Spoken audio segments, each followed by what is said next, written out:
بسم الله الرحمن الرحيم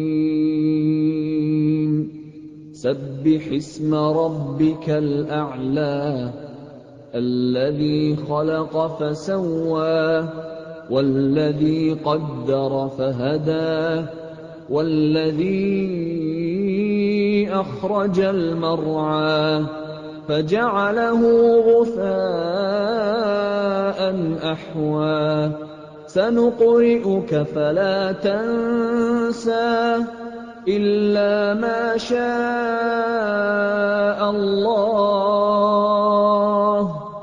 إنه يعلم الجهر وما يخفى ونيسرك لليسرى فذكر إن نفعت الذكرى. அஸ்ஸலாமு அலைக்கும் வரஹ்மத்துல்லாஹி வபரகாத்துஹு. பெருமதிப்பிற்கும் மரியாதைக்கும் உரிய எல்லாம் வல்ல அல்லாஹுவின் நல்லடியார்களே, இந்த கூட்டத்தில் வரதட்சணையும் அதன் விசாரணையும் என்ற தலைப்பின் கீழ் பேசுமாறு என்னை பணித்திருக்கிறார்கள். பொதுவாகவே அல்லாஹ்வுடைய விசாரணை முறையை பொறுத்தவரை உலகத்திலே இருக்கிற எல்லா விதமான மதங்களும் அவரவர்களுடைய கடவுளர்களை பற்றி என்ன விதமான பார்வையை உலகத்திற்கு எடுத்து வைக்கிறதோ அதிலிருந்து முற்றிலும் மாறுபட்ட கோணத்திலே இஸ்லாமிய மார்க்கம் இறைவனின் பண்புகளையும் அவனுடைய குணாதிசயங்களையும் அவனுடைய விசாரணை முறைகளையும் அவன் வழங்குகிற பரிசுகளையும் அவனால் கொடுக்கப்படுகிற தண்டனைகளையும் விரிவாகவும் விளக்கமாகவும் நமக்கு இஸ்லாம் சொல்லித் தருகிறது. அதிலே இறைவனுடைய விசாரணை முறையை பொறுத்தவரை இரண்டு விதமான கோணங்களிலே இறைவன் மனிதர்களை விசாரணைக்காக அழைக்கிறான். அண்ணலம் பெருமகனார் நபிகள் நாயகம் ஸல்லல்லாஹு அலைஹி வஸல்லம் அவர்கள் நாளை மறுமையில் நடக்கிற இறைவனுடைய அந்த தீர்ப்பு நாளின் விசாரணைகளை குறித்து நமக்கு எடுத்துச் சொல்கிற பொழுது, இந்த உலகத்தில் இறைவனுக்கு மனிதன் செய்கின்ற தீமைகள், இறைவன் விதித்திருக்கிற கட்டளைகளை மீறி அவன் செயல்படுகிற பல்வேறு செயல்பாடுகளுக்கு இறைவன் விசாரணை நடத்துகிற நேரத்தில் அதிலே பல்வேறு விதமான தீமைகளை தன்னுடைய அருள் பார்வையால் மனிதர்கள் மீது இறைவன் கொண்டிருக்கிற கிருபையால் கருணையால் அவற்றையெல்லாம் தானாகவே மனம் வந்து மன்னித்து விடக்கூடியவனாக இறைவன் திகழ்கிறான். எல்லா மதங்களையும் பொதுவாக பார்க்கிற பொழுது இறைவனை மிக கடுமையானவனாக, மனிதர்களை துன்புறுத்துகிறவராக, மனிதர்கள் படுகிற கஷ்டங்களை பார்த்து ரசிக்கக்கூடியவராக பல்வேறு மதங்களில் இறைவனை பற்றி சித்தரிக்கப்படுகிறது. ஆனால் இஸ்லாம் சொல்லக்கூடிய இறைவனுடைய ஒரு பகுதி எப்படி இருக்கிறது என்றால், மிக மிக கருணையுடையவனாக இறைவன் காட்டப்படுகிறான். எந்த அளவிற்கு காட்டப்படுகிறது? இறைவன் எத்தனையோ விதமான கடமைகளை உலகத்திற்கு வழங்கி இருக்கிறான். மனிதர்கள் தினசரி முறையாக இறைவனை தொழ வேண்டும், வருடத்திலே ஒரு மாதம் இறைவனுக்காக நோன்பு இருக்க வேண்டும், இறைவன் அவனுக்கு வழங்கி இருக்கிற பொருளாதாரத்தை ஏழை எளிய மக்களுக்கு அள்ளி அள்ளி தான தர்மங்கள் செய்திட வேண்டும், பெற்றோர்களை பேணிட வேண்டும், வட்டி என்ற பெரும்பாவத்தில் மூழ்கிடக்கூடாது, விபச்சாரத்திலே விழுந்துவிடக்கூடாது என்றெல்லாம் எத்தனையோ விதமான தீமைகள் குறித்து நன்மைகள் குறித்து இஸ்லாம் உலகத்திற்கு போதனை செய்கிறது. அதிலே இறைவனுக்கு செய்யக்கூடிய பாவங்களை பொறுத்தவரை அதிலே மனிதன் தவறு செய்துவிட்டால் அதை தானாகவே இறைவன் மன்னித்து விடுகிறான். உதாரணமாக, இறைவனின் பெயரை பயன்படுத்தி ஒருவர் சத்தியம் செய்கிறார். இறைவன் மீது ஆணையாக இந்த காரியத்தை சத்தியமாக நான் செய்து முடிப்பேன் என்று ஒருவர் சத்தியம் செய்தால் கண்டிப்பாக அதை அவர் நிறைவேற்ற வேண்டும். இதில் யாருக்கும் எந்த மாற்று கருத்தும் இருக்க முடியாது. சாதாரணமாக ஒரு மனிதர் இன்னொரு மனிதரின் பெயரை பயன்படுத்தி இவருடைய பெயருக்காக இவருக்காக இந்த காரியத்தை நான் செய்து தருகிறேன் என்று சொன்னால் சம்பந்தப்பட்டவர் அதை செய்து முடிக்க வேண்டும் என்று எதிர்பார்ப்பார். அப்படி இறைவனுடைய பெயரை ஒருவன் பயன்படுத்தினால் கண்டிப்பாக இறைவனுடைய மகத்துவத்தின் மீது ஆணையிட்ட மனிதன் அதை சத்தியமாக செய்து முடிக்க வேண்டும்.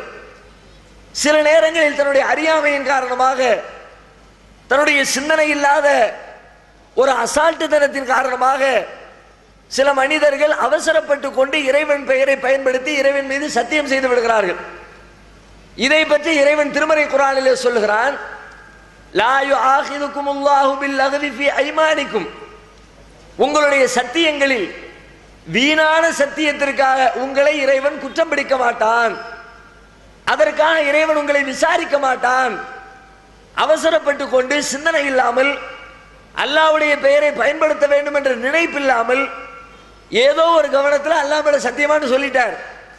உடனே அல்லாஹ் சட்டையை கோத்து பிடிக்க மாட்டான். பரவாயில்ல விடு, நீ தெரியாம தானே சொன்ன, அவசரத்துல தானே என் பேரை பயன்படுத்தின, ரொம்ப யோசிச்சு கவனிச்சு சிந்தனையோடு நீ சொல்லல, ஆகையினால் இந்த பிரச்சனைக்காக உன்னை நான் தண்டிக்க மாட்டேன், இது குறித்து உன்னை நான் விசாரிக்க மாட்டேன், இந்த பாவத்திற்காக உன்னை நான் குற்றம் பிடிக்க மாட்டேன் என்று இறைவன் அதை மன்னித்து விடுகிறான். இப்படி ஏராளமான தீமைகளை நாளை மறுமையில் அல்லாஹ் தானாகவே மனம் வந்து மனிதர்களுக்கு மன்னித்து விடுவானாம். ஒரு குறிப்பிட்ட மனிதர்களை அல்லாஹ் அழைப்பான். நாளை மறுமையில் விசாரணையின் போது அவர்களை அழைத்து அவர்கள் செய்த சின்ன சின்ன பாவங்களை எல்லாம் எடுத்து சொல்லுவானாம்.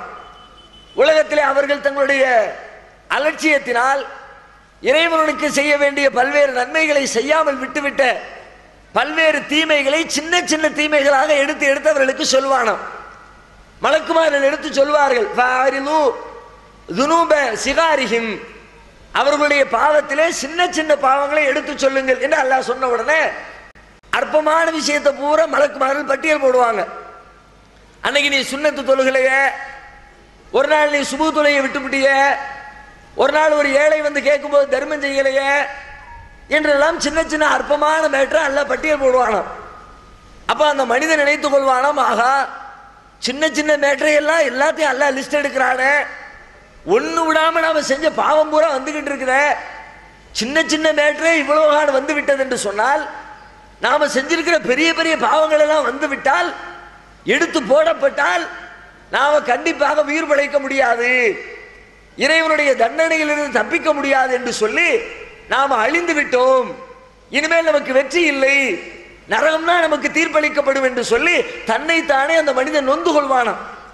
அந்த நேரத்தில் இறைவனின் புறத்திலிருந்து சொல்லப்படுமா, உலகத்திலே நீ செய்த இந்த பாவங்களை எல்லாம் இன்றைக்கு உனக்காக நான் மன்னித்து விடுகிறேன், மன்னித்து விடுவது மாத்திரமில்லை, நீ செய்த அந்த பாவத்திற்கு பகரமாக அதை நன்மையாக நான் மாற்றி தருகிறேன் என்று அல்லாஹ்வின் புறத்திலிருந்து பதில் சொல்லப்படுமா. அப்ப இந்த மனிதன் அடையக்கூடிய சந்தோஷம் எவ்வளவு கடுமையா இருக்கும் யோசிச்சு பாருங்க. உடனே அவன் சொல்லுவானா, யா அல்லாஹ் இறைவா, சின்ன சின்ன மேட்டரை பூரா நன்மையா மாத்திவிட்ட, இன்னும் நிறைய பாவம் இருக்குத, அதையெல்லாம் நீ லிஸ்ட் போடலையே என்று அவன் சொல்லுவானா. இதை சொல்லிவிட்டு ரசூலுல்லாஹ்வே சிரிக்கிறாங்க. இவன் வாயை பத்தி சும்மா இருக்க வேண்டியதானே, அல்லாஹ்வுடைய அருளால் அவனுக்கு மன்னிப்பு கிடைக்கிறது, அதை நினைச்சு சந்தோஷப்பட்டு சொர்க்கத்துக்கு போறதை விட்டுவிட்டு இன்னும் பாவங்கள் இருக்கிறது என்று அல்லாஹ்விடத்தில் அந்த மனிதன் சொல்லுவான். இந்த அளவிற்கு அல்லாஹ் ஒரு கருணை பார்வையோடு ஒரு அருள் பார்வையோடு மனிதர்கள் செய்யக்கூடிய பல்வேறு தீமைகளை மன்னித்து மறந்து அவற்றையெல்லாம் நன்மைகளாக மாற்றி நாளை மறுமையில் அவர்களை சுவர்க்கத்திற்கு அனுப்பிவிடுவான். இந்த பாவங்கள் எல்லாம் எப்படிப்பட்ட பாவங்கள் என்று சொன்னால் இறைவனுக்கு செய்த பாவங்கள். இதே மாதிரி மனிதனுக்கு மனிதன் செய்ய பாவங்கள் இருக்கிறது. பிற மனிதனுடைய சொத்துக்களை அபகரிப்பது, பிற மனிதனை பற்றி அவதூறு பேசுவது, பிற மனிதனை மானபங்கப்படுத்துவது, அடுத்தவனை பற்றி புறம் பேசுவது, அடுத்தவன் செய்யாத காரியங்களை செய்ததாக இட்டுக்கட்டி சொல்வது, பிறர் பொருளை திருடுவது, பிறருக்கு நோவினை ஏற்படுத்துவது, இப்படி உலகத்திலே ஒரு மனிதன் இன்னொரு மனிதனுக்கு செய்ய வேண்டிய நியாயமான உரிமைகளை பறித்திருந்தால், இன்னொரு மனிதனுடைய உள்ளத்தை அநியாயமான முறையில் புண்படுத்தி இருந்தால், பிற மனிதனை கொலை செய்திருந்தால், பிறருடைய பொருட்களை சூறையாடி இருந்தால், அதற்காக இறைவன் விசாரிப்பான். அந்த விசாரணையினுடைய கோணமே வித்தியாசமா இருக்கும். இறைவனுக்கு செய்த பாவங்களை எல்லாம் மன்னித்து மன்னித்து மன்னித்து இரக்கம் காட்டக்கூடிய இறைவன் மனிதனுக்கு மனிதன் செய்த பாவத்தை பட்டியலிட ஆரம்பித்தால் அதுல மன்னிப்புக்கு வேலையே கிடையாதாம். அதை பூரா லிஸ்ட் எடுப்பான் அல்ல. சம்பந்தப்பட்ட மனிதனுடைய அந்த மனம் குளிர்கிற அளவிற்கு, அந்த தவறு செய்த மனிதனுக்கு தேவையான அளவிற்கு தண்டனை கொடுத்து நரகத்திலே போட வேண்டிய அளவிற்கு நரகத்திலே போட்டு அவனிடமிருந்து பிடுங்க வேண்டிய நன்மைகளை எல்லாம் பிடுங்கி எடுத்து பாதிக்கப்பட்டவனுக்கு உலகத்திலே அவனால் யார் பாதிக்கப்பட்டானோ அந்த பாதிக்கப்பட்ட மனிதனின் கரத்திலே ஒப்படைத்து பாதிக்கப்பட்டவனை சுவர்க்கத்திற்கு அனுப்பி பாதிப்பை ஏற்படுத்தியவனை நரகத்திலே இறைவன் தள்ளுவான். அதிலே கொஞ்சம் கூட இறைவன் மறுமையில் இரக்கம் காட்ட மாட்டான். இதுதான் இஸ்லாத்தில் மிக முக்கியமாக வலியுறுத்தப்பட்ட செய்தி. இறைவனுக்கு ஒரு மனிதன் பாவம் செய்வது கூடாது. ஒருவேளை தன்னுடைய அறியாமையினால், இயலாமையினால், அலட்சியத்தினால் பாவம் செய்து விட்டால் கூட மனிதனுக்கு மனிதன் செய்ய வேண்டிய உரிமைகளில் கொஞ்சம் கூட எல்லை மீறிவிடக் கூடாது. எந்த அளவிற்கு இஸ்லாம் போதனை செய்கிறது? இஸ்லாமிய மார்க்கத்தில் அல்லாஹ்விடத்தில் மிகப்பெரிய நன்மையை பெற்று தரக்கூடிய ஒரு காரியம், அல்லாஹ்விற்காக வேண்டி போருக்கு சென்று இறைவனுடைய நியாயத்தை, நீதியை நிலைநாட்டுவதற்காக வேண்டி போருக்கு சென்று அந்த போரிலே ஒருவன் கொல்லப்பட்டால் அந்த மனிதனுக்கு கிடைக்கிற பாக்கியத்தை போன்று உலகத்தில் வேறு எந்த மனிதனுக்கும் இறைவன் வழங்க மாட்டான். உலகத்திலே மரணிக்கிற ஒவ்வொரு மனிதனையும் அவன் மரணித்த உடனே அவனை மன்னரை வாழ்க்கை என்று சொல்லி ஒரு திரைமறைவு வாழ்க்கையிலே அவனது உயிரை வைத்திருந்து உலகம் அழிகிற வரைக்கும் அதிலே பாதுகாத்திருந்து உலகமெல்லாம் அழிக்கப்பட்டதற்கு பிறகு அந்த உயிர்களை மீண்டும் எழுப்பி அங்கே விசாரணை நடத்தி அவர்கள் செய்த நன்மைக்காக மறுமையிலே சுவர்க்கத்திற்கு அனுப்புவான். இதுதான் எல்லா உயிர்களுக்கும் இறைவன் வைத்திருக்கிற பொதுவான நிலைப்பாடு. ஆனா இறைவனுடைய பாதையில் போருக்கு சென்று ஒரு நீதியை நிலைநாட்டுவதற்காக, ஒரு அக்கிரமத்தை அழிப்பதற்காக ஒருவன் போர்க்களத்திலே சென்று அதிலே கொல்லப்பட்டால் அந்த மனிதனுக்கு இறைவன் கொடுக்கிற கண்ணியம் எப்படி தெரியுமா? அவன் மரணித்த உடனேயே அவனது உயிரை எடுத்து பச்சை நிற பறவையினுடைய கூட்டிற்குள்ளே அந்த உயிரை அனுப்பி அதை சுவர்க்கத்திற்குள்ளே அனுப்பி நீ சுவர்க்கத்திற்குள்ளே சுதந்திரமாக சுற்றித்திரு. உலகம் அழிகிற வரைக்கும் நீ எதிர்பார்க்க தேவையில்லை. உலகம் முடிகிற வரைக்கும் நீ சொர்க்கத்துக்கு வர்ற தாமதப்படுத்த தேவையில்லை. நீ உயிரையே கொடுத்திருக்கிறாய். பணத்தை கொடுக்கல, சுகத்தை கொடுக்கல, உறவினர்களை கொடுக்கல, உலகத்தில் வேற எதையும் நீ இழக்கல. எந்த மனிதனும் இழப்பதற்கு முன்வராத தனது உயிரையே நீ துச்சமென மதித்திருக்கிறாய். இறைவனுக்காக அர்ப்பணித்திருக்கிறாய். ஒரு நீதியை நிலைநாட்டுவதற்காக வேண்டி உனது உயிரை நீ கொடுத்திருக்கிறாய். இந்த அளவிற்கு மிகப்பெரிய வள்ளலாக நீ திகழ்கிற காரணத்தினால் உனக்கு நேரடியாக உடனடியாக நான் சுவர்க்கத்தை வழங்குகிறேன் என்று அவனை உடனடியாக இறைவன் சுவர்க்கத்திற்கு எடுத்துக்கொள்வான். நபிகள் நாயகம் சொல்லுகிறார்கள், யுகுஃபருலி ஷஹீதி குல்லு தம்பின் இல்ல தைன். இறைவனின் பாதையில் கொல்லப்பட்டவன் அவனுடைய எல்லா பாவங்களையும் இறைவன் உடனடியாக மன்னித்து விடுவான். இல்ல தைன், கடனை தவிர. கடனை தவிர என்ன? கடன்கிறது என்னது? அது ஒரு மனுஷன் இன்னொரு மனுஷன் செய்ய வேண்டிய காரியம். ஒரு மனுஷன் போய் கடனை வாங்கினா அந்த கடனை உரிய நேரத்தில் உரிய முறைப்படி திருப்பி கொடுத்திருக்க வேண்டும். கொடுக்கலன்னா சம்பந்தப்பட்டவனுக்கு அநியாயம் பண்ணி இருக்கிறோம் அர்த்தம். 10ஆம் தேதி நான் இந்த கடனை திரும்பி தந்துடுறேன் என்று சொல்லிட்டு ஒருத்தட்ட 10,000 ரூபாய் கடனை வாங்கணும். அந்த ஆள் என்ன பண்ணாரு? 10ஆம் தேதி 10,000 திரும்ப கிடைத்து விடும் என்று சொல்லி அந்த தேதியில பல திட்டங்களை போட்டு வைத்திருப்பார். அந்த பணம் கிடைத்த உடனே நம்ம இன்னாளுக்கு கொடுக்க வேண்டிய கடனை கொடுத்துருவோம், இந்த வேலையை முடிச்சிருவோம், மளிகை கடைக்காரருக்கு காசை கொடுத்துருவோம், பால் கடைக்காரருக்கு காசை கொடுத்துருவோம் என்றெல்லாம் திட்டம் போட்டு வைத்திருப்பார். 10ஆம் தேதி கொடுக்கலன்னா அதனால் பாதிக்கப்படுற யாரு? உனக்காக இறக்கப்பட்டு அவர் பணத்தை கொடுத்தார், நீ அவரை அநியாயமான முறையிலே பாதிப்படைய செய்தால் சம்பந்தப்பட்டவரை அல்லாஹ் மன்னிக்க மாட்டான். முறையா கொடுத்த வாக்குறுதியை நிறைவேற்றி இருக்கணும். 10ஆம் தேதி கொடுக்கிறேன் என்று சொன்னால் 10ஆம் தேதி கொடுத்திருக்க வேண்டும். அதை கொடுக்காமல் நீ மரணித்து விட்டால் கூட அந்த பாவத்தை மாத்திரம் இறைவன் மிச்சமாக வைத்திருப்பான். ஒரு மனிதனுக்கு இவன் துரோகம் செய்து விட்டான், அநியாயம் செய்து விட்டான், அடுத்தவன் பொருளை அபகரித்து விட்டான் என்று சொல்லி அவனுடைய பாவத்தை மன்னிக்காமல் இறைவன் நிலுவைகளை நிறுத்தி வைத்து விடுவான் என நபிகள் நாயகம் ஸல்லல்லாஹு அலைஹி வஸல்லம் சொல்கிறார்கள். இப்ப கவனிக்க வேண்டிய செய்தி என்ன? எல்லா பாவத்தையும் மன்னிச்ச இறைவன் அவனை தொழுகிற பரவாயில்லைன்னு மன்னிக்கிறான், அவனுக்காக நோன்பு இருக்கல பரவாயில்லைன்னு மன்னிக்கிறான், அவனுக்காக வேண்டி ஹஜ்ஜி செய்யல பரவாயில்லைன்னு மன்னிக்கிறான், அவனுடைய பாதையில தர்மம் பண்ணல பரவாயில்லைன்னு மன்னிக்கிறான், அவன் செய்த எத்தனையோ கடமைகளை மீறினா பரவாயில்லைன்னு மன்னிக்கிறான். ஆனால் ஒரு மனிதன் இன்னொரு மனிதனுக்கு அநியாயம் செய்திருந்தால் அந்த பாவத்தை ஒரு காலம் மன்னிக்கவே மாட்டேன் என்று திட்டவட்டமாக திருமறை குர்ஆனிலே சொல்லி தருகிறான்.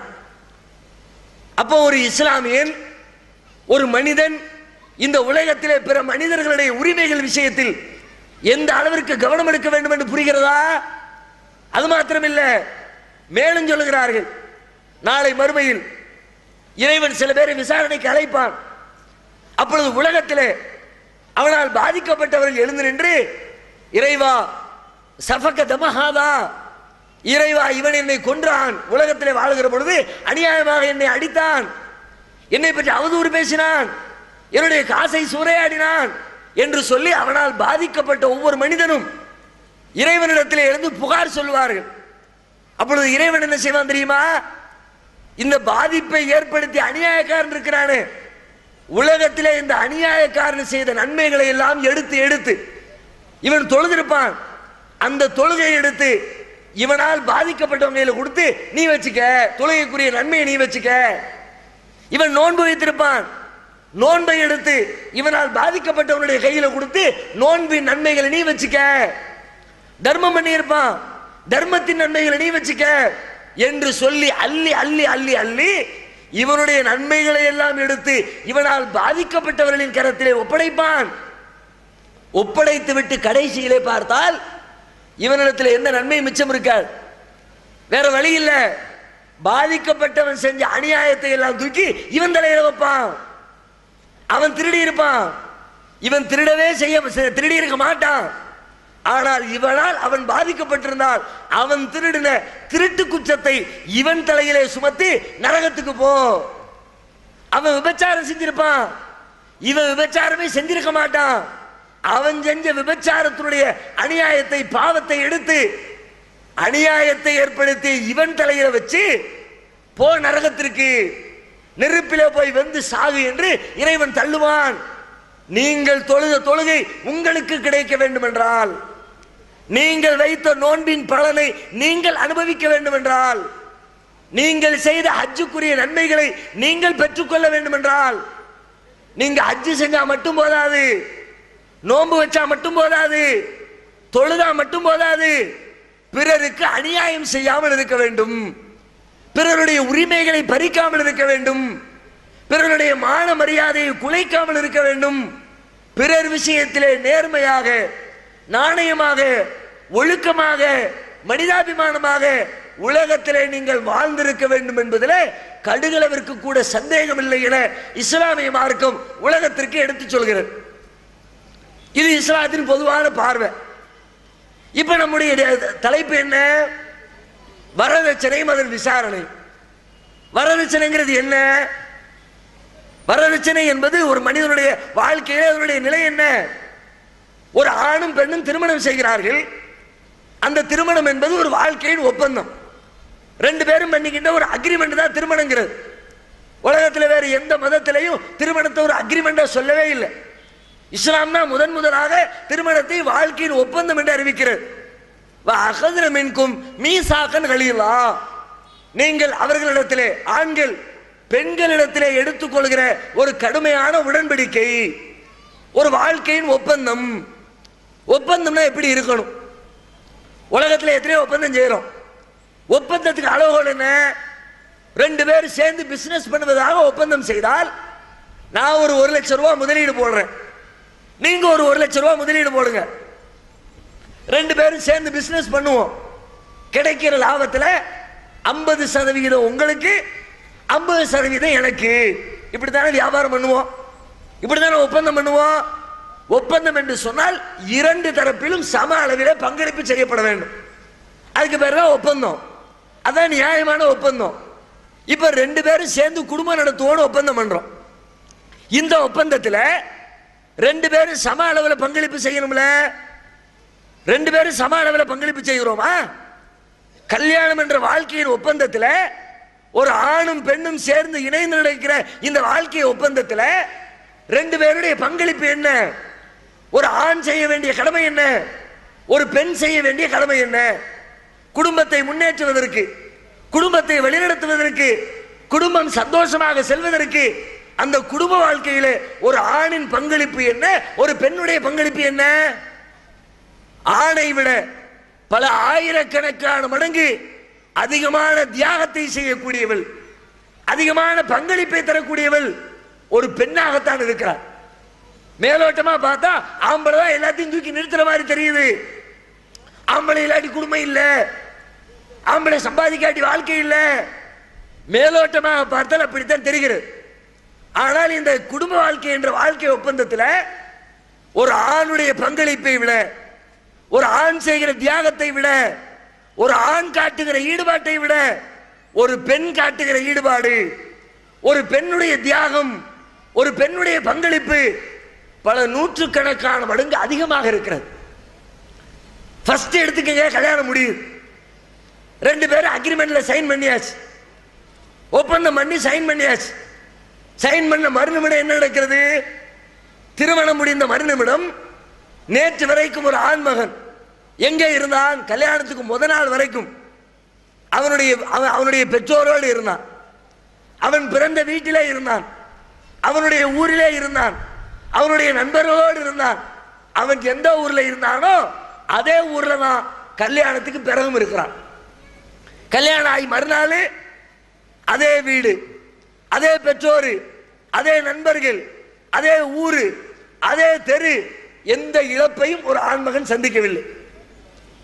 பொம்பளையுடைய லெவல் என்ன?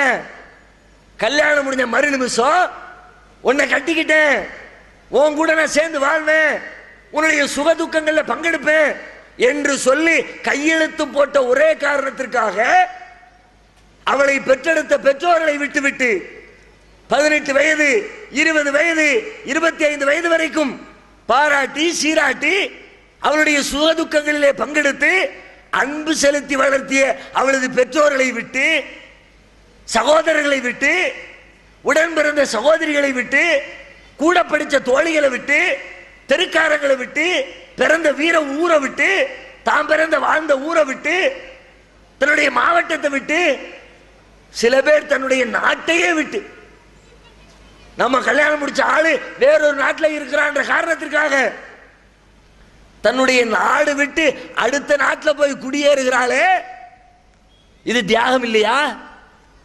இது பங்களிப்பு இல்லையா? இது கஷ்டம் இல்லையா? இந்த கஷ்டத்தை ஆண்களாகி நாம் சந்தித்தோமா? சந்திக்க வேண்டும் என்று இந்த சமூகத்தில் எழுதப்பட்டிருக்கிறதா? இந்த தியாகத்திற்கு நீங்கள் விலை கொடுக்க முடியுமா? கொஞ்சம் நெஞ்சில கை வச்சு கேளுங்க. கல்யாணம் முடிக்கிற பொம்பளைகிட்ட போய் எவ்வளவு தருவேன்னு பேச்ச ஆரம்பிக்கிறீங்களே, எப்படி ஆரம்பிக்கிறீங்க? என்ன நியாயம் இருக்கிறது? ஒரு பொம்பளைகிட்ட போய் நீ காசு தந்தா தான் உன்னை கல்யாணம் பண்ணிக்குவேன் பொண்ணை பெத்த தாய் தகப்பனிடத்துல போய் பஞ்சாயத்து பேசுவதற்கு என்ன நியாயம் இருக்கிறது? சொல்லுங்க பார்க்கலாம். ஒரே ஒரு காரணத்தை சொல்லுங்க பார்க்கலாம்.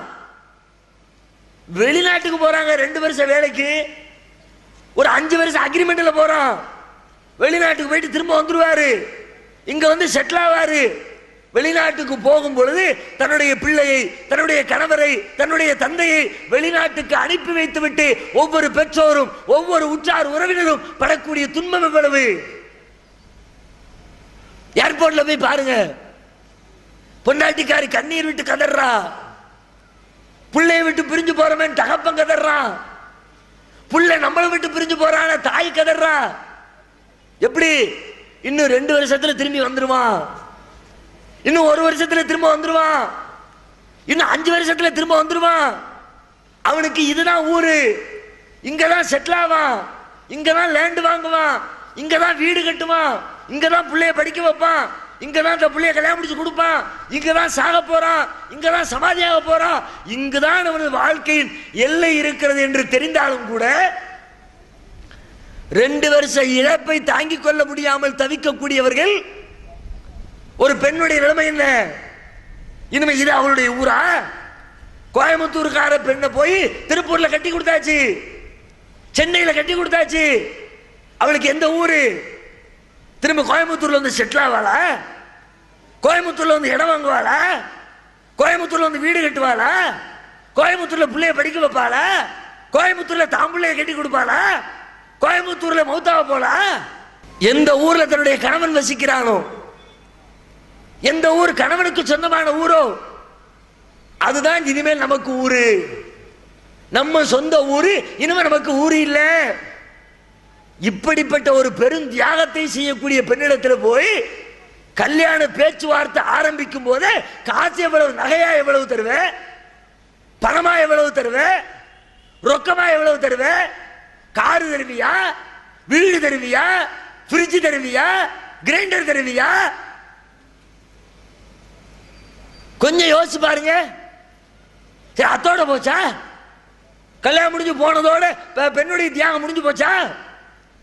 திருமணம் ஆனதற்கு பிறகு இரண்டு பேரும் குடும்ப வாழ்க்கையில இணைகிறோம், தாம்பத்திய இன்பத்தை அடைகிறோம், அரை மணி நேரம் ஒரு மணி நேரம் சந்தோஷமா இருக்கிறோம். சந்தோஷத்திற்கு பிறகு வரக்கூடிய இழப்புகள் என்ன? கல்யாணம் முடிஞ்சாச்சுன்னா அடுத்து 2 மாசம் ஆச்சு, 2 வருஷம் ஆச்சு, 3 வருஷம் ஆச்சு, என்ன ஆகும்? பிள்ளைங்க பிள்ளைங்க பிள்ளைங்க ஊரு பூரா கேட்கும்ல. தாம்பத்திய வாழ்க்கையில் ஈடுபட்டு அடுத்த கட்டம் குழந்தை பெற்றெடுக்க வேண்டும். இல்லாட்டி ஊருக்குள்ள அவமானம், தலை காட்ட முடியல, எல்லாரும் கேட்கிறான் என்னாச்சு என்னாச்சுங்கிறான். ஆஸ்பத்திரியும் ஃபைலுமா, வீட்டுக்கும் ஆஸ்பத்திரிக்கு நடையா நடக்கிறான். பிள்ளை இல்லையே பிள்ளை இல்லையே பிள்ளை இல்லையே, எவ்வளவு கஷ்டம். இந்த பிள்ளை பேருடைய முதல் படி தாம்பத்திய வாழ்க்கை. தாம்பத்திய வாழ்க்கையில் ஈடுபட்டீங்களே, அடுத்து இந்த பிள்ளை இந்த உலகத்துக்கு கொடுக்கணுமே, அது வரைக்கும் படக்கூடிய துன்பங்களை அனுபவிப்பது யார்? ஆம்பளையா இருக்கட்டும் பொம்பளையா இருக்கட்டும், பிள்ளை இல்லாம இருப்பியா? புள்ள வேண்டாம் நீ சொல்லுவியா? யாராவது சொல்லுவாங்களா? புள்ள வேணும் வேணுங்கிறதுல யாருக்கும் மாற்றுக்கிறது கிடையாது. அந்த பிள்ளையை கொண்டு வந்து வீட்டின் முற்றத்திலே விளையாட விட வேண்டுமே, அதற்கு அதிகமான துன்பங்களை தாங்கிக் கொள்ளக்கூடியவர் யார்? நீ சந்தோஷமா இருந்துட்டு போயிட்ட, போச்சு, முடிஞ்சு போச்சு ஓ வேலை. அவருடைய வயிற்றுல கரு வளர ஆரம்பிக்கிறது. வளர வளர வளர இவள் படுகிற வேதனை, ஓட முடியல, நடக்க முடியல, மாடிப்படியில ஏறி இறங்க முடியல, நிம்மதியா உருண்டு புரண்டு படுக்க முடியல. நேத்து வரைக்கும் எப்படி படுத்தா? இஷ்டத்துக்கு உருளுவா. ரூம்ல படுத்தவ வெளியில தின்ன வரைக்கும் உருண்டுகிட்டு வருவா.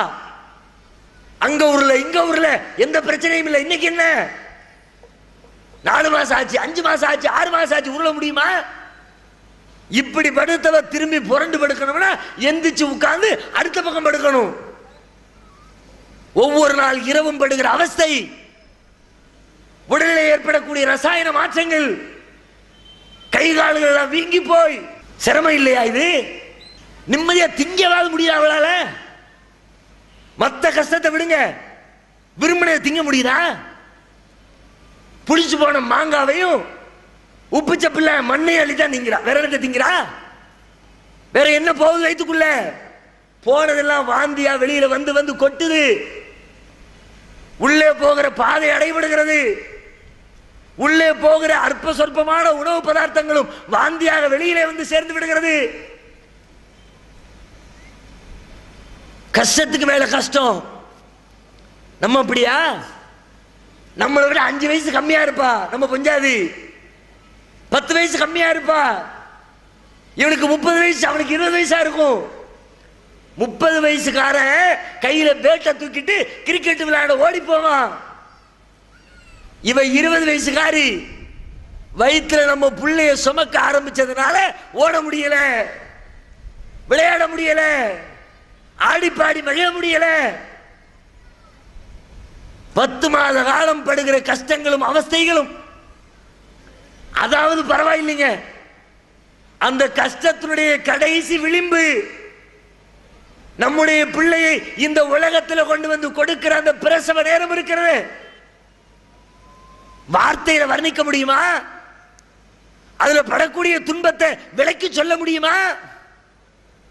என்ன சொன்னாலும் சரி, எத்தனை மணிக்கணக்காக பேசினாலும் சரி, ஒரு பெண் தன்னுடைய பிள்ளையை வாரிசை இந்த உலகத்திலே பெற்றெடுக்கிற கடைசி நிமிடத்தில் அவள் படுகிற அவஸ்தையை சொல்லி முடிக்க முடியாது. மருத்துவத்துறையில மனிதனுடைய உடம்புல ஏற்படக்கூடிய வலிகளை பத்தி அளவுகோல் சொல்றாங்க. ஒன்னையும் அளக்கிறதுக்கு ஒரு அளவுகோல் வச்சிருக்கிறாங்களே. கடையில் போய் மளிகை கடையில் போய் பருப்பு கேட்டீங்கன்னா என்னது எதில் அளந்து தருவாரு? கிலோகிராம் படியை வச்சு 1 கிலோ 2 கிலோ அளந்து கொடுக்குறாரு. அதே ஜவுளி கடையில் போய் துணியை கேட்டீங்கன்னா கிலோ கணக்கிலையா, அங்க மீட்டர் கணக்கில் அளந்து கொடுக்கிறாரு.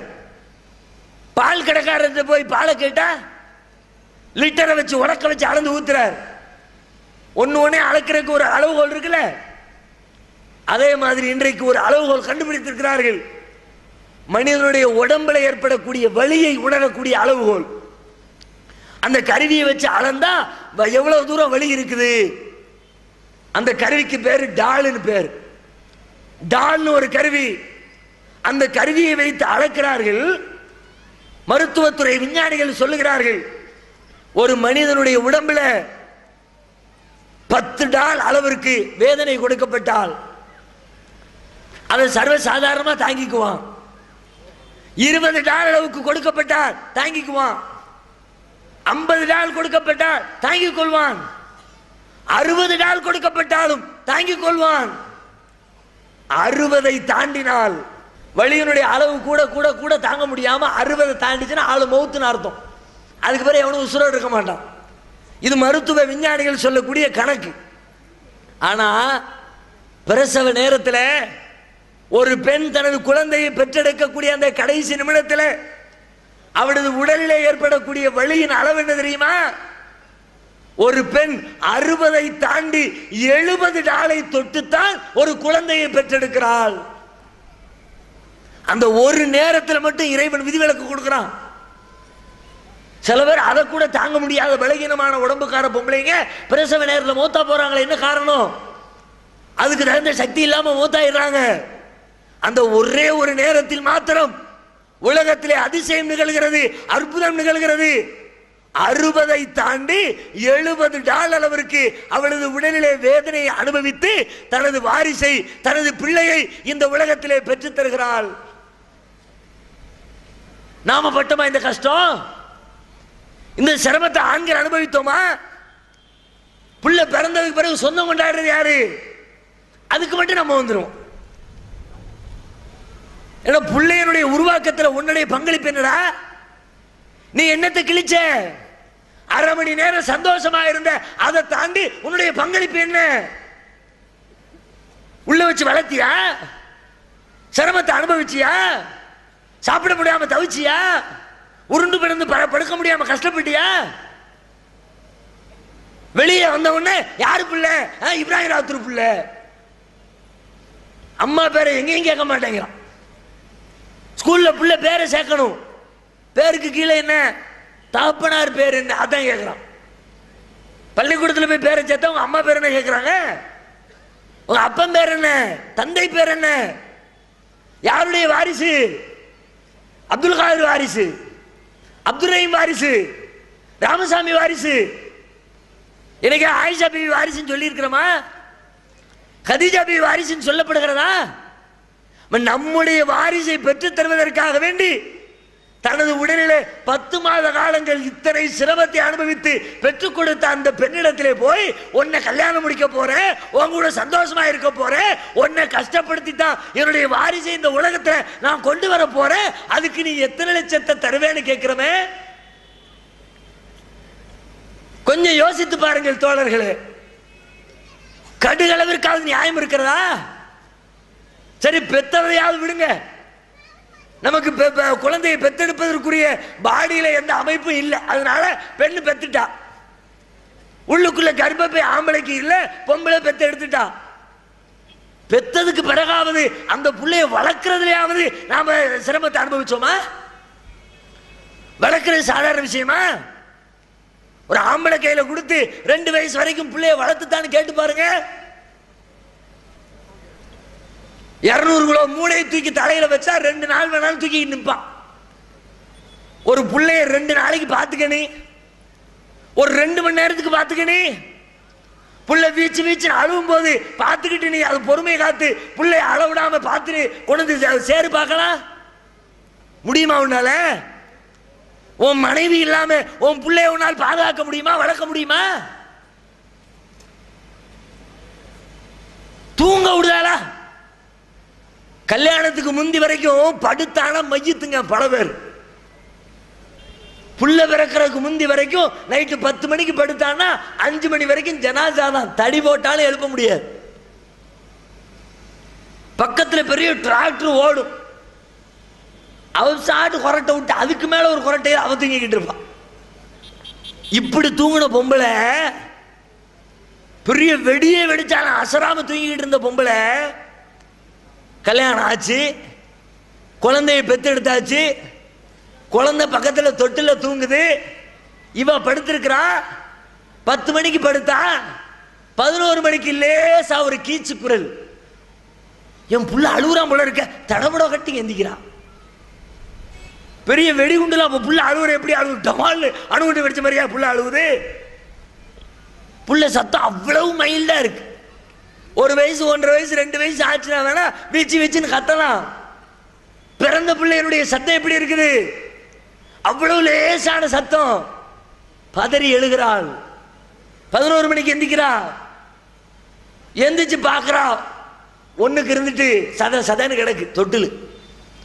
உடனே பிள்ளைய தூக்கி பவுடர் போட்டு கழுவி விட்டு தொட்டில் அப்படி இறக்கி விட்டு ஈரம் இல்லாம காஞ்ச துணியில படுக்க போட்டுட்டு 1/2 மணி நேரம் கழிச்சு திரும்ப படுக்கா. அப்பமா நிம்மதியா தூங்க விடுதா?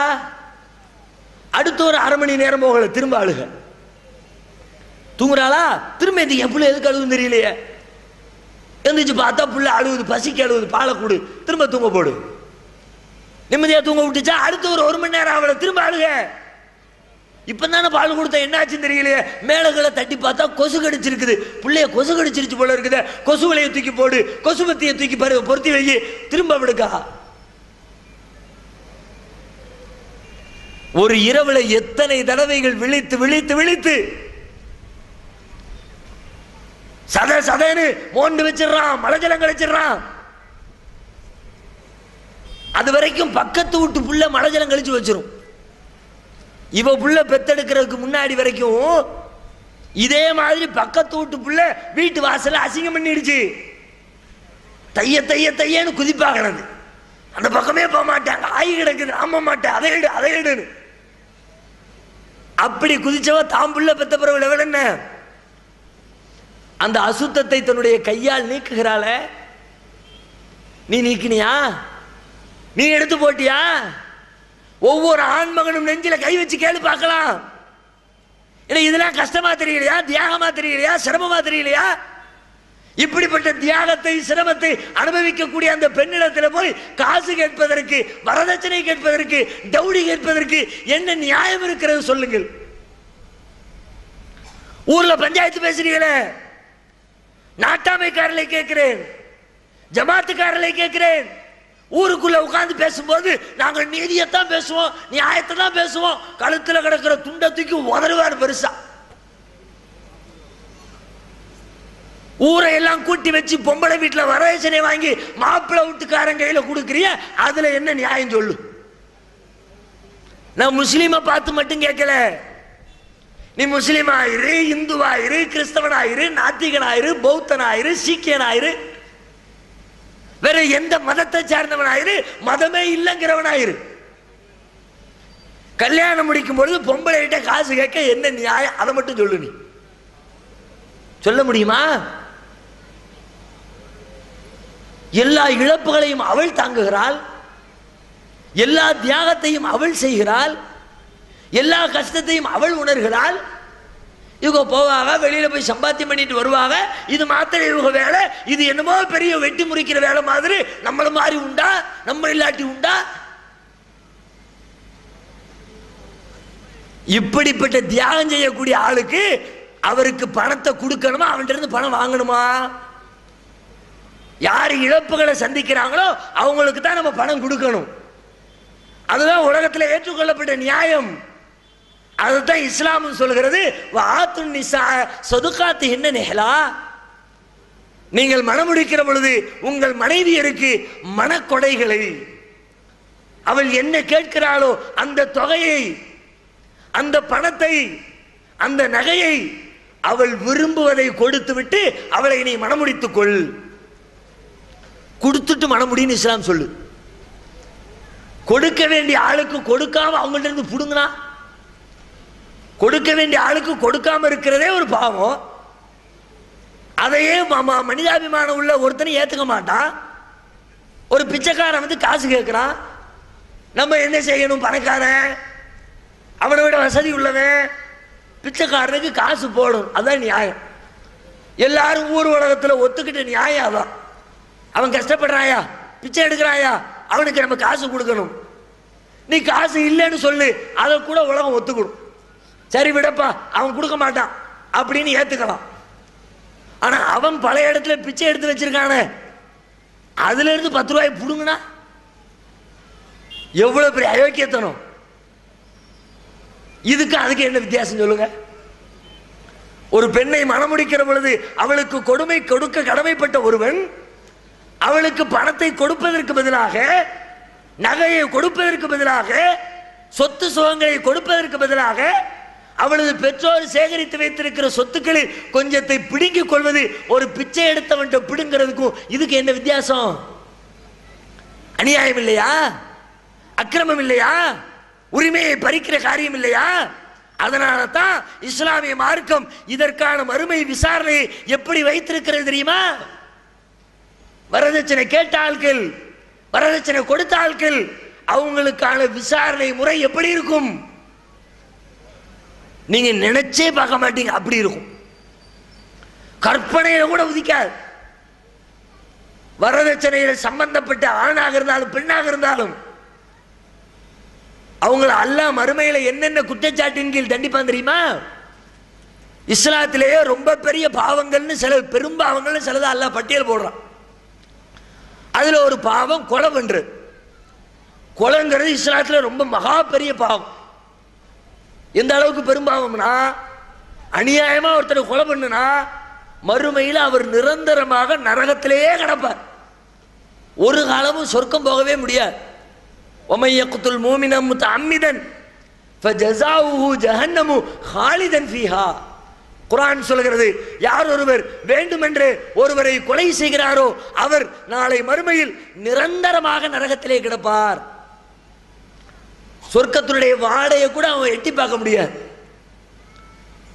வரதட்சணைகள் சம்பந்தப்பட்ட ஒவ்வொருவனும், வரதட்சணை வாங்கி திருமணம் முடித்த அந்த ஆண்மகனாக இருந்தாலும், தன்னுடைய மகளுக்கு வரதட்சணை கேட்ட பெற்றோராக இருந்தாலும், தன்னுடைய மகளுக்கு பணம் இருக்கிறது என்று திமிரினால் மணமகன் வீட்டார் கேட்பதை விட கூட 2 லட்சத்தை சேர்த்து கொடுத்து கல்யாணம் பண்றாங்க, அப்படிப்பட்ட திமிரு பிடிச்ச பெற்றோராக இருந்தாலும் நாளை மறுமையில நீங்கள் கொலை குற்றவாளிகளாக அல்லாஹ்வின் முன்னிலையிலே நிற்பீர்கள். நீங்க கொலை பண்ணியிருக்க மாட்டீங்க, ஒரு ஈ எறும்ப கூட கொல்றதை ஏத்திருக்க மாட்டீங்க, ஒரு ஆட்டா இருக்கிறத பார்த்தா கூட நீங்க மயக்கம் போட்டு விடுற ஆளா இருக்கலாம். ஆனா மறுமையில நீ கொலை செஞ்ச என்று அல்லாஹ் குற்றம் பிடிப்பான். குர்ஆன் சொல்லுகிறது, நபிகள் நாயகம் சொல்றாங்க, கொலை செஞ்சது மாத்திரம் இல்ல, விபச்சார குற்றச்சாட்டின் கீழ் நீங்கள் பதிவு செய்யப்படுவீர்கள். நீங்க அடுத்த பெண்ணை ஏறெடுத்து பார்த்திருக்க மாட்டீங்க, அடுத்த பெண்ணோடு தப்பான எந்த உறவையும் வச்சிருக்க மாட்டீங்க. வரதட்சணையில் சம்பந்தப்பட்டால், வரதட்சணை வாங்கினால் கொடுத்தால், மறுமையில இறைவனுடைய தண்டனையில ஒரு விபச்சாரிக்கு என்ன தண்டனை வழங்கப்படுமோ அதுல ஒரு தண்டனை வரதட்சணையில சம்பந்தப்பட்டவனுக்கு இறைவன் வழங்குவான். அது எப்படி சம்பந்தம் இல்லாம? இறைவன் நீதியாளன் இல்லையா? கொலை செய்யாதவனை கொலை குற்றச்சாட்டுல அல்லாஹ் தண்டிப்பானா? விபச்சாரம் செய்யாதவனை விபச்சார குற்றச்சாட்டுல அல்லாஹ் தண்டிச்சா அநியாயம்னு கேட்கலாம். அநியாயம் இல்ல, நியாயம். என்ன நியாயம்? நீங்கள் வரதட்சணை கேட்கிற காரணத்தினால் இந்த உலகத்திலே பல பேர் அநியாயமாக கொலை செய்யப்படுகிறார்கள். பல கிராமங்களில் கணக்கெடுத்து சொல்றாங்க, சிசு கொலை. பொம்பளை புள்ள பிறந்த உடனேயே கள்ளிப்பாலை ஊத்தி 2 நெல்லுமணி அள்ளி போட்டு குழந்தைக்கு சமாதி கட்டக்கூடிய பழக்கம் தமிழகத்தில் பல கிராமத்தில் இன்றைக்கும் இருக்கிறது. நபிகள் நாயகம் ஸல்லல்லாஹு அலைஹி வஸல்லம் அவருடைய காலத்தில் நடந்த ஒரு மிகப்பெரிய அநியாயம், அக்கிரமம். இந்த 21ஆம் நூற்றாண்டிலேயும் பல தாய்மார்கள் தான் பெற்றெடுத்த பிள்ளையை ஒரு தாய் எந்த அளவுக்கு இரக்கம் உள்ளவன், எந்த அளவுக்கு பாசம் காட்டுறவன், எப்படிப்பட்ட பிள்ளையா இருந்தாலும் அவளுடைய அந்த பிள்ளையினுடைய தாய் தனது பிள்ளையை நேசிப்பா. தமிழ்ல ஒரு பழமொழி சொல்லுவாங்களே, காக்கைக்கும் தன் குஞ்சு பொன் குஞ்சுன்னு.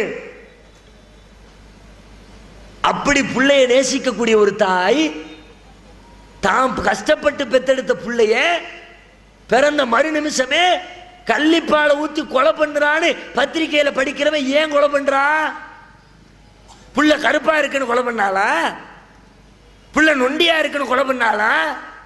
புள்ள கை ஊனமா இருக்குன்னு கொலை பண்ணாளா? பிள்ளைக்கு கை குஷ்டமா இருக்குன்னு கொலை பண்ணாளா? எதுக்கு கொலை பண்ணா? அப்படி கொலை செய்தவர்களிடத்தில் போய் ஆய்வு செய்கிற பொழுது அந்த பெண்கள் சொல்லுகிறார்கள், பொம்பளை புள்ள பிறந்துருச்சியா, இன்னொரு 15 வருஷம் 20 வருஷத்துல பெரிய ஆள் ஆயிருவா, இவ்வளவு ஒருத்தனுக்கு நான் கையில பிடிச்சு கொடுக்கணும். இன்னைக்கு இருக்கிற சமூக அமைப்புல நான் கட்டி கொடுக்க முடியுமா? நான் சம்பாதிக்கிற சம்பாத்தியமே மாசம் 2000 ரூபா. இந்த 2000 ரூபாய் வச்சு எங்களுடைய அன்றாட வைத்துப்பாட்டை கழிக்க முடியல. மளிகை கடைக்காரன்ட்ட பாக்கி, பால்காரன்ட்ட பாக்கி, அன்றாட தேவைகளை பூர்த்தி செய்ய முடியாம இருக்கிறோமே. இந்த நிலையில இருக்கிற நாங்க கொஞ்சம் கொஞ்சமா சேர்த்து 20 வருஷத்துல 2 லட்சத்தை கொடு, 5 லட்சத்தை கொடு, 10 லட்சத்தை கொடுன்னு கேட்பானே. அப்படி 10 லட்சம் கொடுக்கறதுக்கு எங்கள்கிட்ட என்னையா வசதி இருக்குது? கட்டி கொடுக்க முடியாம அன்னைக்கு கஷ்டப்படுறதை விட, அன்னைக்கு நாங்க மானம் இழந்து நிற்பதை விட, இன்னைக்கு ஒரு சொட்டு பாலை கொடுத்து கதையை முடிச்சுட்டா இன்றோட இந்த பிரச்சனை முடிஞ்சிடும். அதனால தான் நான் கொலை பண்றேன்னு பல பெண்கள் தான் பெற்றெடுத்த குழந்தைகளை சிசுவிலேயே கொலை செய்கிறார்களே. யார் காரணம்?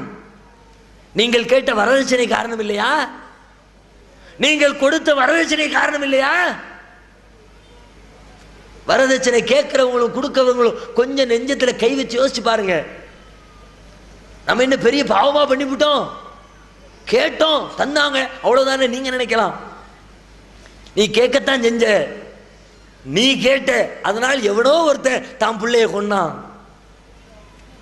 இன்னும் சில பேர் என்ன பண்றாங்க, வயிற்றுக்குள்ள இருக்கும்போதே ஸ்கேன் எடுத்து பார்க்கறான். ஆம்பளை பிள்ளையா பொம்பளை பிள்ளையா, உள்ள பொம்பளை பிள்ளைன்னு தெரியுதா, உள்ளுக்குள்ளே சமாதி கட்டு, கருவை கலைச்சிரு. நடக்குதா இல்லையா? ஏன் கருவை கலைக்கிறான்? வரதட்சணை வாங்காமல் திருமணம் முடிக்கிற சமூகமாக நம்முடைய சமுதாயம் இருந்தால் ஏன் வெட்கப்படுறான்?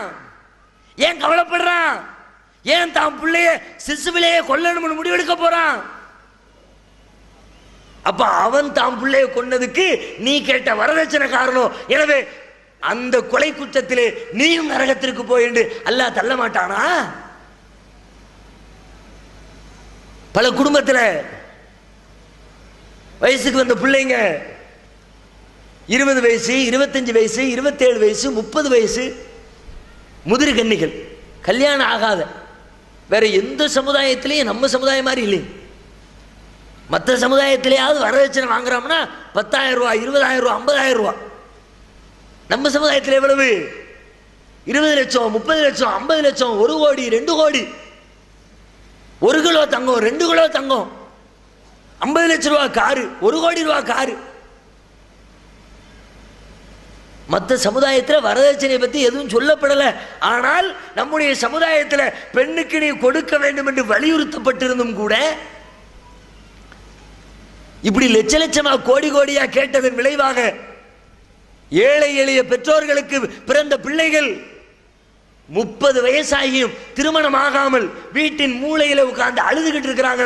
அவங்களுக்கு தாம்பத்திய இன்பத்தை கொடுக்கிறது யார்? இன்றைய சமூக வாழ்க்கையில ஒரு பெண் எத்தனை நாட்களுக்கு ஒழுக்கத்தோடு வாழ முடியும்? தன்னுடைய கற்பை எவ்வளவு நாளுக்கு பேணிக்க முடியும்? இறையச்சமுடைய பொம்பளையா இருந்தா எத்தனை வருஷமா இருந்தாலும் தன்னுடைய கற்பை பாதுகாத்துக்குவா. இறைவனுடைய பயம் இல்லாத பொம்பளை இன்னைக்கு இருக்கிற சமூக அமைப்புல எங்க போனாலும் உணர்ச்சியை தூண்டி தூண்டி விடுறான். தெருவில் நடக்க முடியல, ஆபாச போஸ்டர். ஒரு பேப்பர் எடுத்து படிக்க முடியல, அரைகுறை படங்கள்.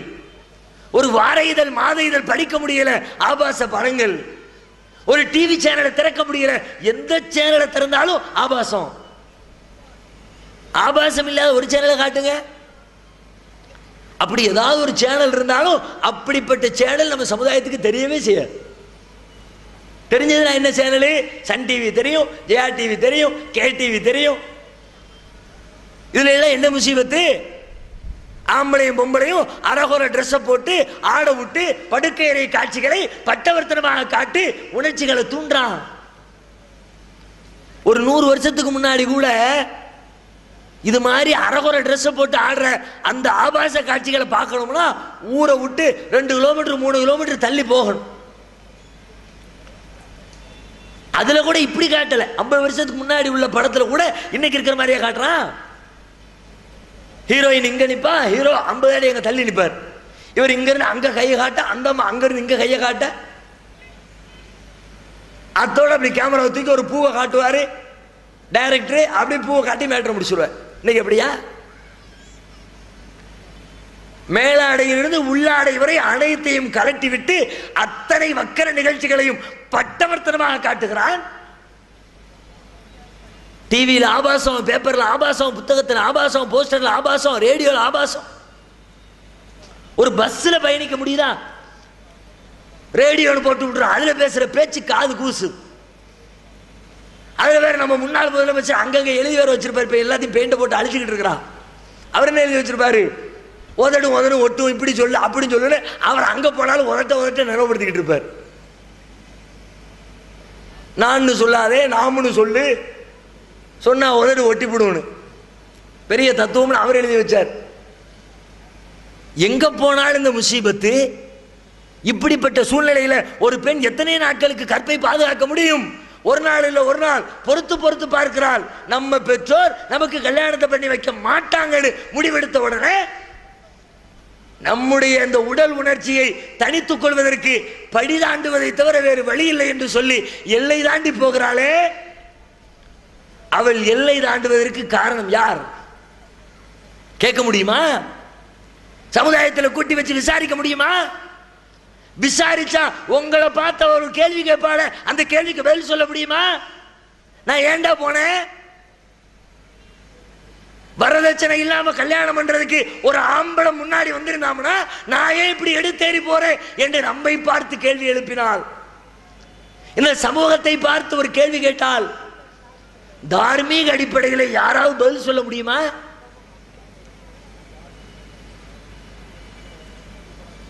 அவன் விபச்சாரத்துக்கு போனதுக்கு அவன் மட்டும் குற்றவாளி இல்ல, அதை தூண்டிய நீங்களும் குற்றவாளிகள். அப்ப மறுமையில விசாரணை எப்படி? அவன் வரதட்சணை செஞ்சா நீ வரதட்சணைக்கு தூண்டுன, அவன் கொலையை செஞ்சா நீ கொலைக்கு தூண்டுன. நம்ம நாட்டு சட்டமே எப்படி? செஞ்சவனுக்கு கொடுக்கிறது மாதிரி செய்ய தூண்டினவனுக்கு தண்டனை கொடுக்கும், ஈக்குவல் தண்டனை. இன்னும் சில பேர் எப்படி? மாப்பிள்ளைக்காரர் சொல்வார், எனக்கெல்லாம் வாங்கக்கூடாதுன்னு ஆசைதான், ஆனா எங்க அத்தா அம்மா என்ன வற்புறுத்துறாங்க, பெத்தவங்க சொல்றாங்க, பெத்தவங்களை மதிக்கணும் இல்லையா? ஏ அப்பா, தாய் சொல் தட்டாத பிள்ளைய இப்பதான் பாக்குறோம். வருஷம் 25 வருஷமா அம்மாக்காரி 1008 வேலையை சொல்லியிருப்பா, போமா சோழிய பார்த்துன்னு போனவன் இப்ப அம்மா நீ வரதட்சணை வாங்கலாட்டி நான் செத்துருவேன்னு சொன்னாங்களா, உடனே இவங்க வாங்கிட்டாங்களாம், சம்மதிச்சிட்டாங்களாம். வெக்கமா இல்லை உனக்கு? என்ன ஊர் உலகத்துல எத்தனை அம்மா இப்படி டைலாக் விட்டு இருக்கிறா? எந்த அம்மாளா செத்துருக்காளா? வரதட்சணை வாங்குறதுக்காக வேண்டி எல்லா அம்மாமார் வாங்க நினைக்கிற அம்மாமார் முழுக்க எல்லா வீட்லயும் இந்த ஃபைட் நடந்திருக்கு. நான் சாப்பிட மாட்டேன், நான் குடிக்க மாட்டேன், இனிமே உறவு அருந்து போச்சு, எங்க மான மரியாதை எல்லாம் போச்சு, வாங்கினா தான் உண்டு, இல்லாட்டி நான் செத்துருவேன். சாவு. அல்லாஹ்விடத்திலே மறுமையிலே நிரந்தர நரக படுகொலியிலே போய் விழுவதை விட இந்த உலகத்திலே உனது உயிரை மாய்த்துக் கொள்வது பெரிதில்லை. அப்படிப்பட்ட இளைஞர்களுக்கு ஒரு வரலாறு சொல்றேன். நபிகள் நாயகம் ஸல்லல்லாஹு அலைஹி வஸல்லம் உடைய நண்பர் சாத் ரலியல்லாஹு அன்ஹு, அவர் இஸ்லாத்தை ஏத்துக்கிறார், அவருடைய தாயார் ஏத்துக்கல. பல தடவைகள் சொல்லி சொல்லி அவங்க அம்மா திட்டுறாங்க, முஸ்லீமா இஸ்லாத்தை விட்டு வந்துரு, இஸ்லாத்தை விட்டு வந்துரு. அவர் அதையெல்லாம் கேர் பண்ணவே இல்லை. அம்மாவுக்கு போதனை பண்ணிக்கிட்டே இருக்கிறார், இஸ்லாம் தான் ஒழுங்கான மார்க்கம், சத்தியமான மார்க்கம், நம்ம எல்லாம் வணங்குறது கல்லை வணங்குறோம், சிலையை வணங்குறோம், இந்த சிலைகளை எல்லாம் நம்ம தான் செஞ்சோம், அது நம்மளை பிடிச்ச கடவுள் இல்லை சொல்லி சொல்லி பார்க்குற அம்மாக்காரி கேட்கல. ஒரு நாள் அம்மா சொல்றாங்க, நீ இன்னைக்கு இஸ்லாத்தை விட்டு வெளியில வரலன்னா, நீ நம்முடைய பழைய மார்க்கத்தை தழுவவில்லை என்று சொன்னால் இன்னையிலிருந்து நான் சாப்பிட மாட்டேன், நான் குடிக்க மாட்டேன், என் உசுரே போனாலும் சரி சாகர வரைக்கும் உண்ணாவிரதம் இருக்க போகிறேன் என்று சாத் ரலியல்லாஹு அன்ஹு அவருடைய தாயார் சொல்லுகிறார். அப்ப சாத் ரலியல்லாஹு அன்ஹு பதில் சொல்றாங்க, எனது அருமை தாயே, உங்கள் மீது நான் அதிகம் பாசம் வைத்திருக்கிறேன், உங்களை நான் என் உயிருக்கும் மேலாக நேசிக்கிறேன். நான் இந்த சத்திய கொள்கையை விட்டு வெளியிலே வருவதற்காக, இந்த ஏகத்துவ மார்க்கத்தை விட்டுவிட வேண்டும் என்பதற்காக உங்களுடைய உயிரையும் விடுவதற்கு நீங்கள் தயாராகிவிட்டீர்கள். ஒருவேளை நீங்கள் பட்டினி கிடந்து ஒரு நாள் உங்கள் உயிரை விட்டுவிட்டீர்கள் என்று வைத்துக் கொள்வோம். ஒரு நாள் இறந்துட்டீங்க. ஒரு பேச்சுக்கு அவர் சொல்றார், ஒரு பேச்சுக்கு இறைவன் மீண்டும் உங்களுக்கு உயிர் கொடுக்கிறான், மீண்டும் பட்டினி கிடக்கிறீர்கள். நான் இந்த மார்க்கத்தை விடுவதற்காக பட்டினி கிடந்து அந்த உயிரை இழக்கிறீர்கள். மீண்டும் இறைவன் உயிர் கொடுக்கிறான், மீண்டும் உயிர் துறக்கிறீர்கள். இப்படியாக திரும்ப திரும்ப திரும்ப உங்களுக்கு 100 தடவைகள் உயிர் கொடுக்கப்பட்டு அந்த 100 உயிரையும் இந்த மார்க்கத்தை விட்டு நான் விலக வேண்டும் என்பதற்காக நீங்கள் அர்ப்பணம் செய்தால், நீங்கள் இழந்தால் உங்களுடைய உயிர் வேண்டுமானால் போகுமே தவிர என்னுடைய மார்க்கத்தை விட்டு, இந்த இஸ்லாத்தை விட்டு என்னை வெளியேற்ற முடியாது.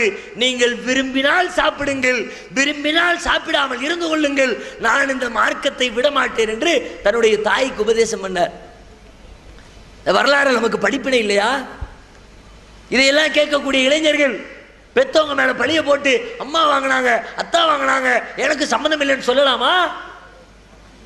ஒரு ஆண்மையுள்ள இளைஞராக இருந்தால், பொருளாதாரத்தை திரட்டுகின்ற சக்தியுள்ள இளைஞனாக ஒருவன் இருந்தால், தான் ஆம்பளன்னு காலரை தூக்கி விட்டுக் கொள்வதில் நியாயம் இருந்தால், எந்த ஆண்மகனாக இருந்தாலும் சரி, தான் மணமுடிக்கிற பெண்ணுக்கு மகரு கொடை கொடுத்து, மணக்கொடை கொடுத்து, பணத்தை கொடுத்து மணமுடிக்க வேண்டுமே தவிர பணத்தை வாங்கி மணமுடிக்க கூடாது. மத்த சமுதாயத்தை விட்டுருவோம், நம்ம சமுதாயத்தில் உறுதி எடுக்கணும். இந்த சமுதாய அவலங்கள் எல்லாம் ஒழியணும்னா, எடுத்தேறி போகக்கூடிய இந்த விபச்சார நிகழ்ச்சிகள் சமூகத்தில் குறையணும்னா, நம்முடைய சமுதாயத்தில் நடக்கக்கூடிய இந்த சிசு கொலைகள் ஒழிக்கப்படணும்னா, நம்முடைய பெற்றோர்களுடைய தியாகங்கள் மதிப்பளிக்கப்பட வேண்டும் என்று சொன்னால் ஒவ்வொருத்தரும் முடிவெடுங்க. கல்யாணம் ஆகிற பருவத்திலே இருக்கிற இளைஞர்கள் முடிவெடுங்கள், கல்யாணத்தை எதிர்பார்த்து காத்திருக்கிற பெண்கள் முடிவெடுங்கள், தன்னுடைய பிள்ளைகளுக்கு திருமணம் முடித்து வைக்க வேண்டும் என்ற எதிர்பார்ப்பில் இருக்கிற பெற்றோர் முடிவெடுங்கள்.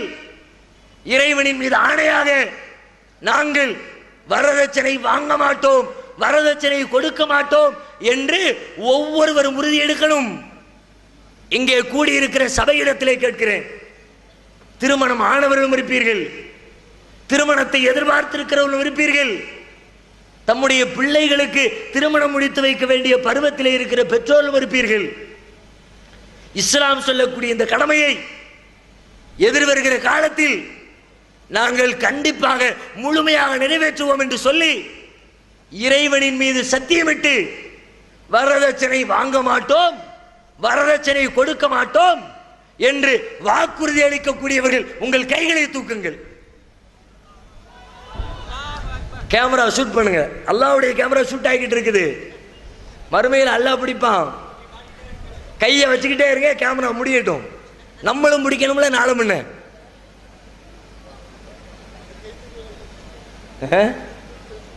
நானும் தூக்குவா? எங்க வீட்டில் பஞ்சாயத்து கிளப்பி விட்டுருவீங்க போல இருக்கு. பையனுக்கு சொல்றாரு, என் பையனுக்கு இன்ஷா அல்லாஹ் கண்டிப்பா அல்லாஹ் மீது சத்தியமா என் பையனுக்கு நானும் வாங்க மாட்டேன், என் பொம்பளை பிள்ளை இன்ஷா அல்லாஹ் பிறந்துச்சுன்னா பொம்பளை பிள்ளைக்கு நான் கொடுக்கவும் மாட்டேன்.